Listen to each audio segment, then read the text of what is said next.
In the silent darkness of the night at the secret airfields in Kiev, a daring attack suddenly erupts, tearing through the sky.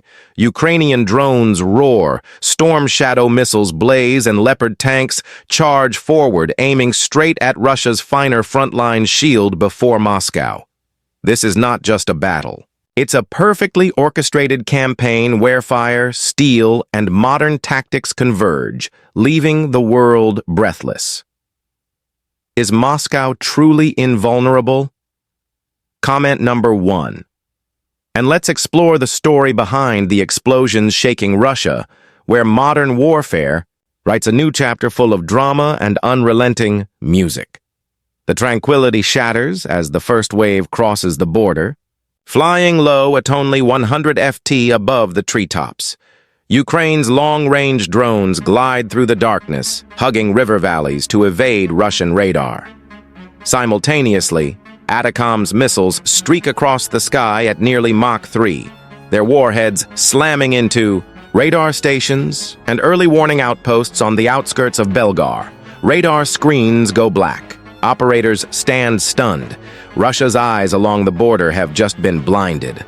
On the ground, armored forces begin to move. Leopard 206 tanks and British Challenger 2 tanks advance at speeds exceeding 40 mm. Music. Their 120 mm cannons shake the night with deadly precision. Every shot is deliberate command posts. Ammunition trucks and fortified gun emplacements erupt into fireballs.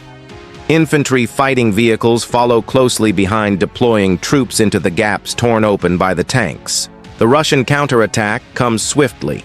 Columns of T-72 tanks and BMPs surge from southern Belgorod, determined to halt the advance. But Ukrainian infantry is ready. Anti-tank mines laid across approach routes detonate in blinding flashes, shredding the lead vehicles. Music, Javelin, and NLAW missiles continue their assault, striking the remaining vehicles as chaos spreads. By dawn, columns of smoke rise thousands of feet into the Belgar sky. The city's frontline logistics hub is paralyzed. Fuel depots blaze and rail yards lie in ruins. For Ukraine, the first gateway into Russia's interior now stands wide open. According to multiple data sources, the fires in Belgar still light up the horizon as Ukraine advances deeper. With Russia's frontline hub destroyed, the next target emerges Voronezh, a vast industrial city 200 meters to the north, a critical artery sustaining Moscow's war machine. From the air, Ukraine's Su-27 and MiG-29 jets slice through the night at an altitude of 15,000 FT, their wings laden with JDAM bombs. As they approach Voronezh, the bombs are released, guided by GPS with pinpoint accuracy. Seconds later, massive oil tanks erupt, sending columns of fire 500 FT into Thesky. Shockwaves shatter windows across residential areas, the brilliant glow visible from miles away. It's the kind of strike no propaganda can conceal, but Russia doesn't sit idle. From far out in the Black Sea, a submarine launches Kalibr cruise missiles streaking northward at nearly 600 km/h. Music. Within minutes, alarms blare across Ukrainian positions. However, Patriot PAC-3 systems are ready with radars locked on interceptor, missiles launched skyward at speeds exceeding Mach 4, meeting the Kalibr missiles head-on. Mid-air fireballs illuminate the sky debris, falling harmlessly onto empty fields. Ukraine has thwarted the counterstrike. Near the ground, the battle turns brutal. On the M4 highway, Russia's main supply route to Moscow, convoys of trucks and armored vehicles rumble northward, their headlights piercing the darkness. Then a buzzing begins, faint, almost negligible, until it becomes a deadly swarm. FPV suicide drones dive at speeds of 120 mph, each carrying a few pounds of explosives. One by one, they slam into fuel trucks, ammunition carriers, and armored escorts. Explosions cascade along the highway like falling dominoes. Flames consuming vehicle after vehicle until the road becomes a corridor of destruction. By dawn, Voronezh is unrecognizable. Oil depots burn uncontrollably. Munitions warehouses detonate in succession. And the M4 highway is littered with twisted steel and charred wrecks. Russia's supply line to Moscow has severed its logistical artery ablaze. Music for Ukraine. This assault is not merely tactical. It carries strategic weight. With Belgar paralyzed and Vor engulfed in flames, Moscow grows increasingly isolated.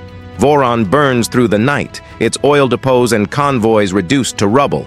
But Russia, humiliated on its own soil, cannot remain silent. The Kremlin orders a response. This time, not from the skies above Moscow, but from the depths of the Black Sea. Beneath the waves, a Russian Kilo-class submarine glides in silence, its missile tubes loaded with Kaliber cruise missiles. At 3:42 in the morning, the launch hatches snap open. One by one, missiles erupt into the night, their engines ignited, with fiery trails as they streak toward KV at near supersonic speed. Each missile carries a 1,000 LBD warhead designed to rip through command centers and infrastructure. The Kremlin expects to sow shock and awe. Instead, the missiles meet steely resilience. Radar screens across Ukraine light up. Patriot PAC-3 systems already on high-alert launch interceptor missiles. Skyward at speeds exceeding Mach 4, their trails slicing through the darkness. Within seconds, the first interceptions illuminate the night sky above Kyiv. Brilliant flashes accompany showers of debris. Of the dozens of missiles launched, most are destroyed.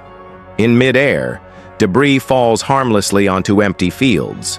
The message is clear. Ukraine's shield holds firm. But Russia isn't done.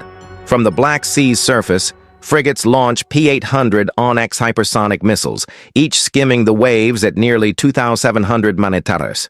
Their low trajectory makes them hard to detect, aimed straight at Ukraine's coastal infrastructure. Yet Ukraine is prepared for this front. As the Onyx missiles race toward land, the sea itself fights back. From hidden ports and camouflaged bays, Ukraine deploys naval drones. Fast, low attack craft packed with explosives glide just a few feet above the waves. They close in on Russian frigates at 50 nautical miles an hour, weaving through barges of gunfire. Simultaneously, Neptune anti-8 ship missiles roar from launchers targeting the enemy fleet. Caught between drones from below and missiles from above, the Russian naval formation crumbles. One frigate veers sharply, colliding with another as a Neptune warhead slams into its hull. Flames erupting on deck, sailors scrambling as secondary explosions light up the night sea. Meanwhile, a naval drone finds its mark, crashing into a corvette's stern and detonating in a towering column of water and fire. By dawn, the Black Sea is choked with smoke and debris. Russia's retaliation has failed to break Ukraine's defenses, and in the process, a new front has been forced open. The war is no longer confined to land and air. It has become a battle for control of the sea. For Moscow, the cost is clear. Each attempt to reassert dominance stretches their forces thinner.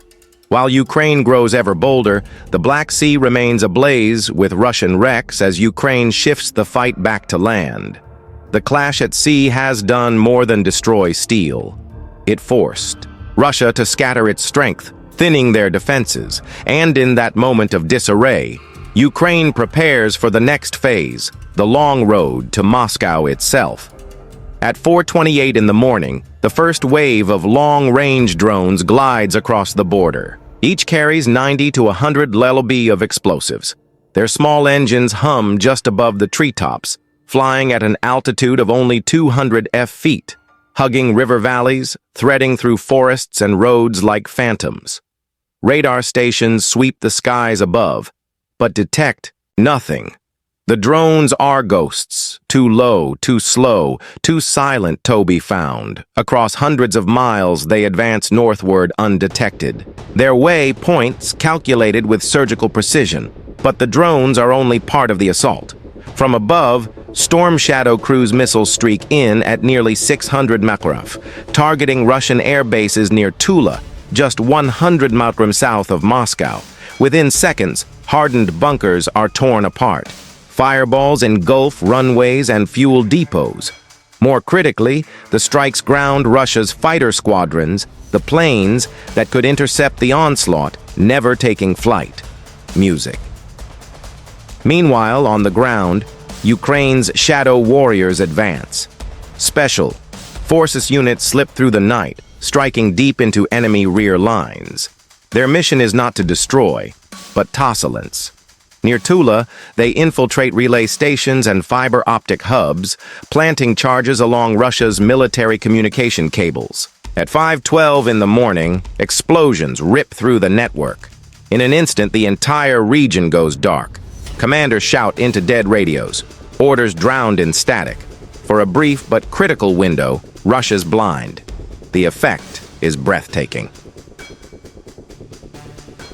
The drones press forward unchecked. Missiles slam into airfields. Explosions cascade along highways. And Russian commanders unable to coordinate can only respond in fragments. Every move comes too late. Every defensive line crumbles before it can form. This is not just firepower. It's a symphony of coordination, air, ground, and cyber forces intertwining.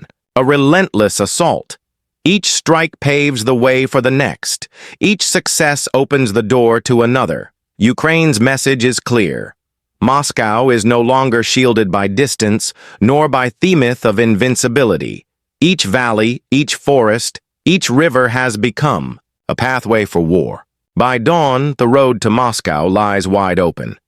And for the first time in many generations, the Russian capital faces the unthinkable. Aware that has crossed all borders and is advancing toward its heart.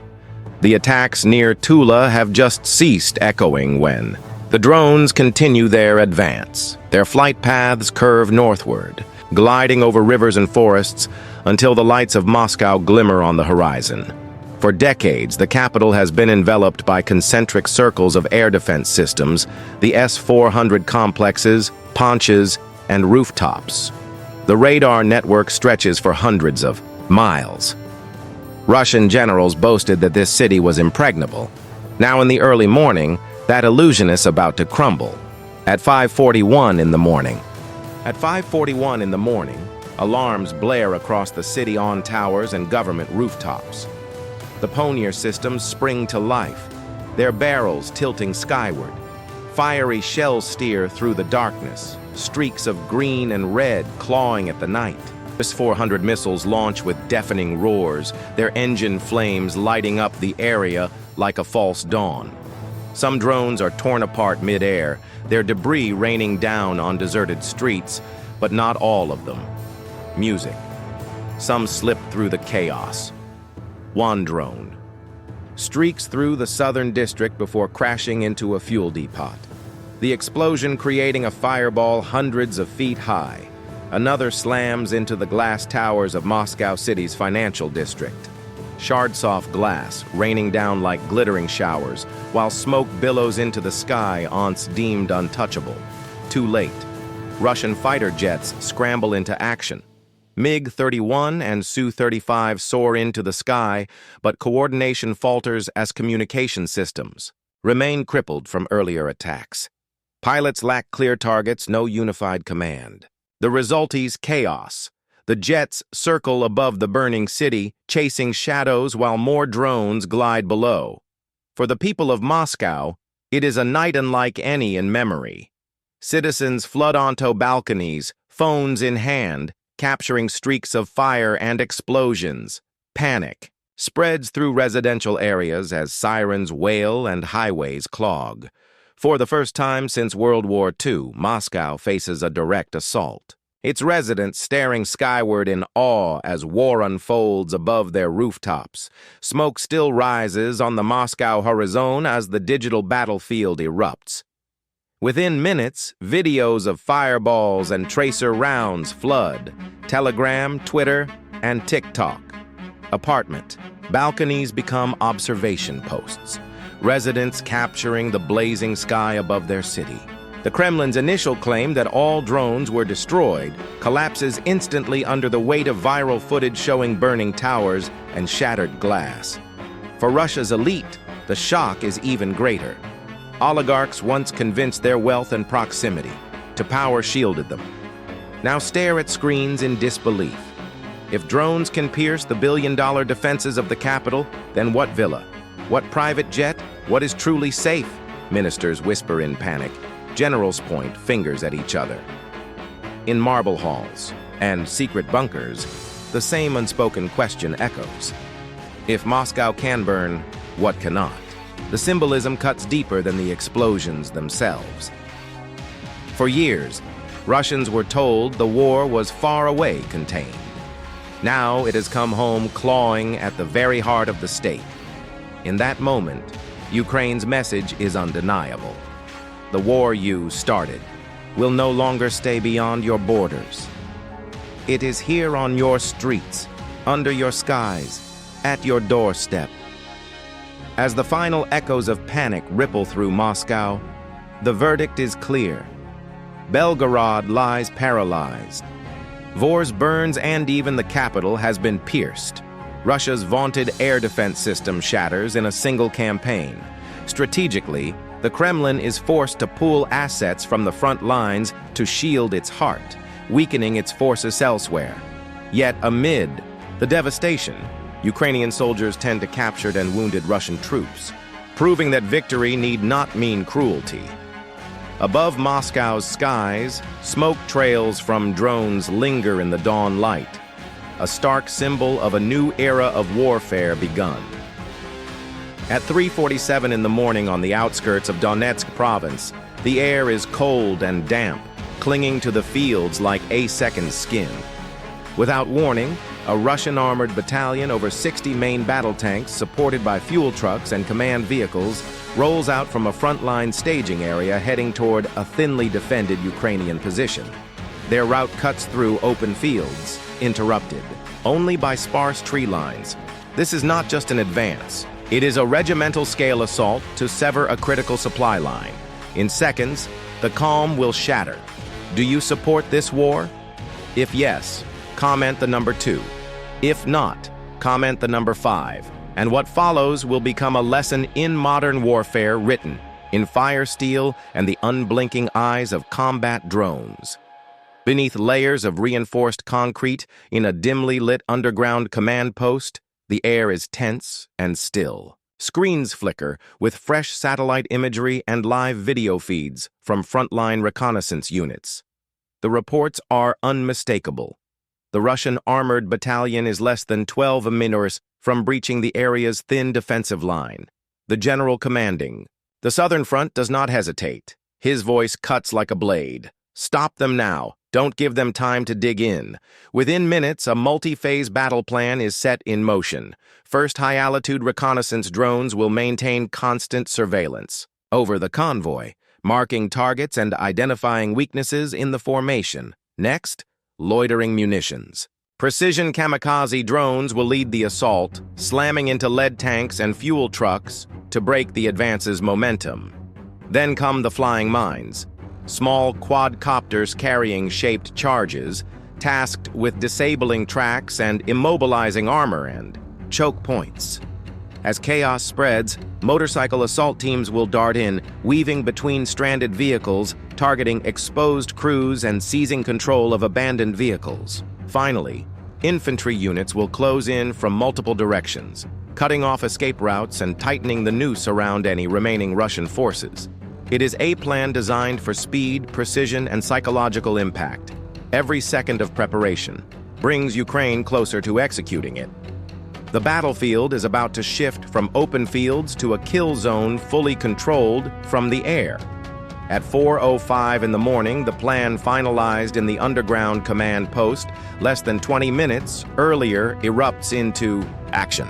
From 2 different approach vectors, one from the northeast, one from the south, a pair of Brar TB2 attack drones glide into position. Music. In the pre-dawn darkness high above the treetops, their infrared optics paint a clear outline of the Russian formation below, pinpointing critical nodes, command vehicles, and fuel trucks. The TB2S unleash a salvo of laser-G guided munitions with surgical precision. The first explosion tears through a fuel truck, sending a column of fire and smoke hundreds of feet into the sky. The second obliterates another fuel truck, its burning wreckage, spilling across the road, blocking half the convoy. By the third strike, a mobile command vehicle takes a direct hit, its radio antenna collapsing like a falling tower. Almost simultaneously, a wave of loitering munition strikes, small, agile, and nearly invisible, against the dim horizon. They dive toward the convoy from opposite directions. They slam into their targets. 2 more fuel trucks and an auxiliary communications vehicle. In less than 2 minutes, 4 fuel trucks and 1 command vehicle are reduced to burning wrecks. The effect is immediate and devastating. Without fuel, the tanks cannot advance far. Without reliable communications, their coordination collapses. Russian operators scramble to restore contact, but interference from burning equipment and fragmented signals leaves them in disarray. The battalion halts. Dozens of tanks and armored vehicles now sit exposed in the open field. Engines' idle crews anxiously scan for threats they cannot yet see. The once formidable convoy is now a stationary target, vulnerable, a steel serpent frozen in place. From Ukraine's perspective, everything is unfolding as planned. Phase 1 is complete. The advance broken command disrupted and fuel supply severed. The battlefield haste-tilted in their favor, and the next wave's flying mines, rapid assault teams, and encircling infantry are already in position. The Russians don't yet know it. Burning fuel trucks still send black smoke columns hundreds of feet high as Russian commanders scramble to salvage the situation. Realizing the armored convoy is now trapped in open terrain, they order self-propelled artillery to advance for support and to clear a path. 2 massive 2S-19 Mista-S howitzers begin rolling from the rear, their crews hoping to suppress Ukrainian positions before the ambush escalates. But Ukraine anticipated this move. From concealed positions nearly 4 minutes away, a swarm of FPV attack drones races across the fields. Guided by live video and controlled with pinpoint accuracy, they slam into the exposed howitzers. The first strike detonates the entire Amarak in the lead gun, blasting its turret skyward in a shower of fire and steel. Seconds later, the second Mista-S erupts into a fireball. Its crew never fires a shot with Russian artillery neutralized. Ukraine shifts to Phase 2. Fast-moving, lightly equipped armored assault teams race in from both ends of the convoy. The goal is clear: block the convoy's escape routes. Within minutes, Ukrainian BTRs and MRAPs seal off the northern and southern exits, trapping the Russian convoy in a kill zone just $1,000 wide long. The stranded Russian crews attempt to reposition, but the chaos from the earlier drone strikes leaves them disoriented and vulnerable. Ukrainian gunners from concealed positions in the tree lines open fire with guided anti-tank missiles and precision mortars. Each strike is calculated, targeting vehicles attempting to maneuver or swing their turrets toward the flanks. The effect is breathtaking.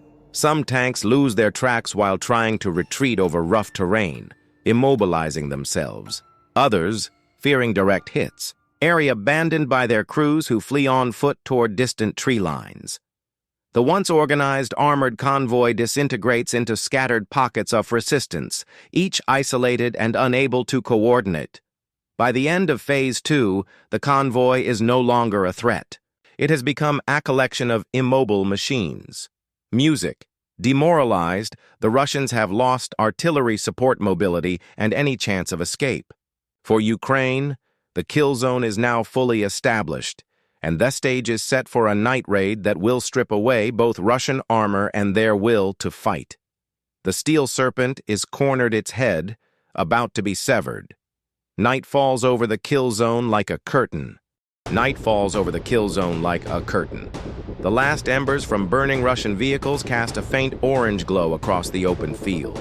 By now, the trapped battalion is completely cut off. Artillery destroyed, escape routes sealed. This is when Ukraine's special forces move in to deliver the decisive blow. Music. Advancing under complete darkness, the special forces move in small teams, weaving through hedgerows and shallow drainage ditches for cover.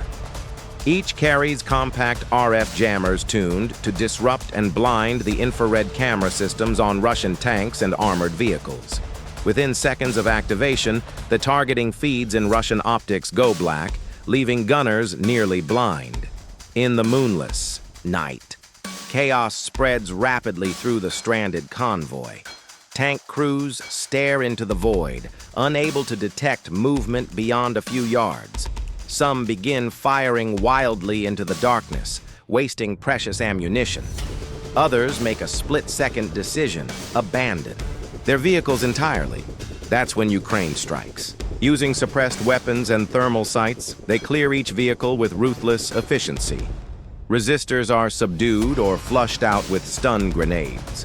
Those who surrender are disarmed and escorted away under guard. Some Russian soldiers simply flee south toward distant tree lines, hoping to escape in the dark. By 2:30 in the morning, the scale of the capture is staggering. 20 main battle tanks, mostly T-72s and T-80s, are seized intact. Many still have loaded main guns and full fuel tanks, music, and functioning communication equipment, as if the crews abandoned their post-SMID mission, leaving behind multi-million-dollar machines. Ukrainian engineers and recovery teams move in almost immediately. Under the cover of darkness, they begin towing the captured armor back to rear lines. Some fully operational tanks are driven out by Ukrainian soldiers already trained on the same models. The night raid concludes in under 2 hours. What remains on the battlefield are burning hulks, discarded weapons, and the stark absence of Russia's armored spearhead. The battlefield, which began the day before as a threat to Ukraine's southern flank, is now a steel graveyard. Empty in Ukraine holds the keys to every tank worth salvaging.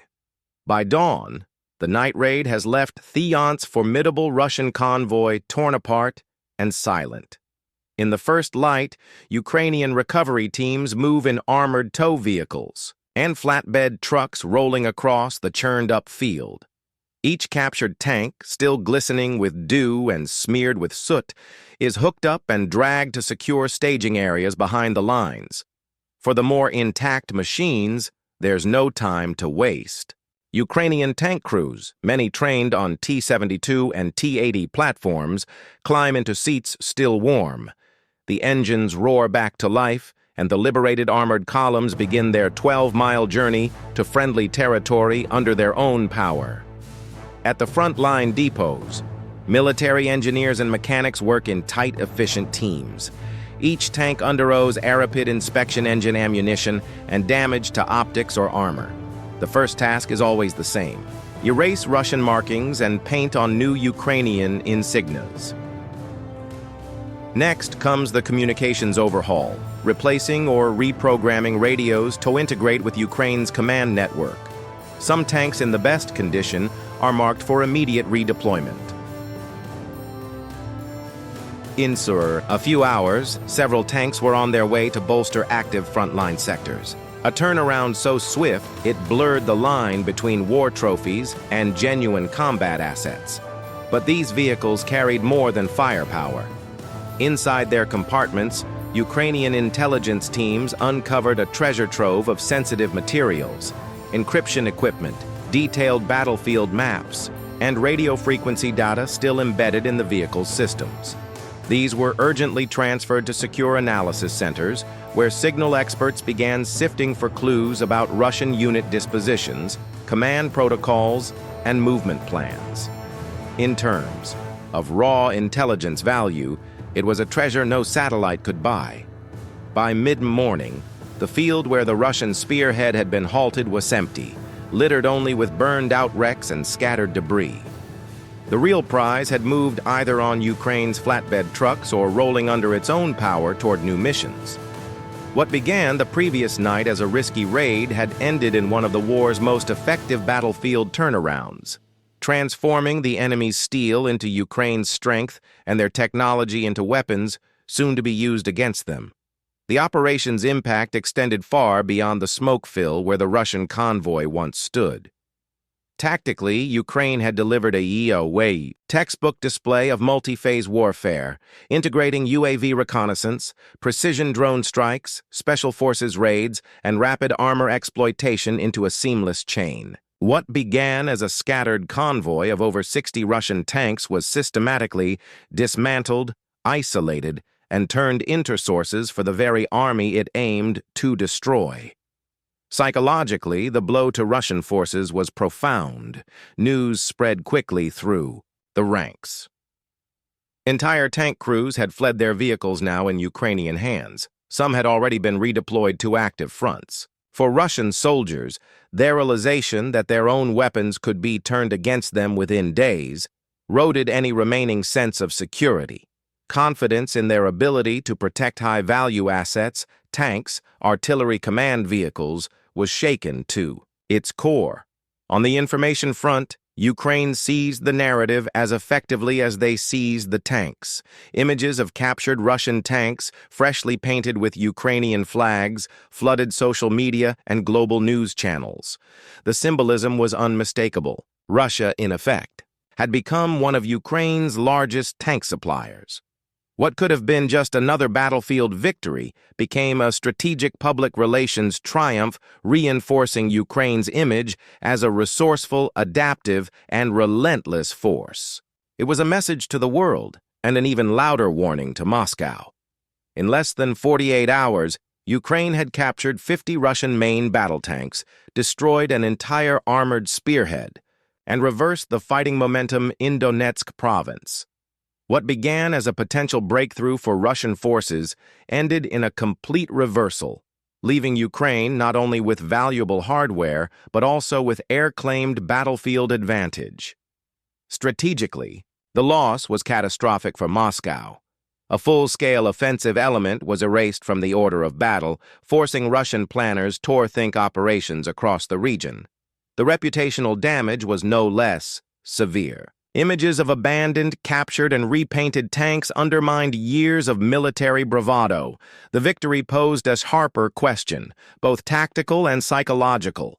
Could any Russian convoy truly be safe from this kind of warfare? And if not, how long could Moscow leave this vulnerability unrest before it became a recurring nightmare? The lesson was clear. In modern warfare, speed, multi-layered coordination, and real-time intelligence can neutralize even the heaviest armored formations faster than any wonder weapon.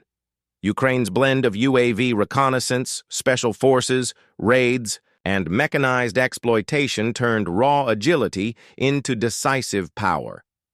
As the first dawn spread across the horizon, black smoke columns rose into the gray sky. Through the haze, Ukrainian soldiers led Russian prisoners from the wreckage. A victory measured not just in captured steel, but in the humanity preserved amid the fire and ruins.